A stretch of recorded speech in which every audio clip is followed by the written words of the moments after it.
Gazdovia z Lendaku budú musieť naučiť svoje kone chodiť po moderných cestách ako po špičkách.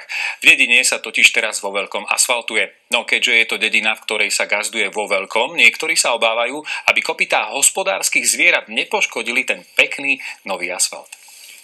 Toto, čo teraz vidíte, je v Lendaku pravdepodobne udalosťou storočia.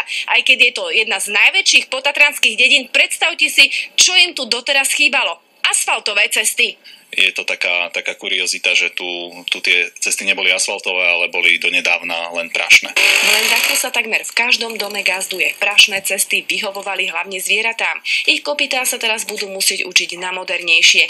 Gazdovia si myslia, že to nebude až taký veľký problém. Nebolo lepšie vám na prašných cestách? Tak, koníkom bolo lepšie, ich tak neboleli nohy. Teraz to ich troška tak picha. Ale zvládnu to, zvyknú si. A údajne sa v dedine vo veľkom debatovalo aj o tom, či taký čulý gazdovský ruch a také množstvo kopýt nemôže asfaltovú cestu poškodiť. Ani nie, to sú len somariny, čo ľudia natarajú, ale ináč v pohode. Na teraz ťažko povedať, či ju poškodzujú alebo nie, ale myslím si, že nie. V dedine sa teraz asfaltuje až 8 kilometrov prašných ciest a čo možno gazdom trochu prekáža, tak ženám určite nie. No a prachu bolo. Okna neotvoriť, periny nevyhodiť, lebo všade prachu. A teraz už nebude. No asi nie. Stále zablatení špinaví sme chodili.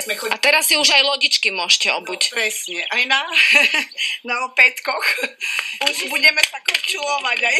Toto je udalosť, ktorá sa v Lendaku nikdy ešte teda nestala a mnohí ľudia, čo teda viem, ani nesnívali o tom, že tu niekedy bude nejaká takáto cesta. Z potatranskej dedinky Lendak, Maja Pavlíková, televízia Joj.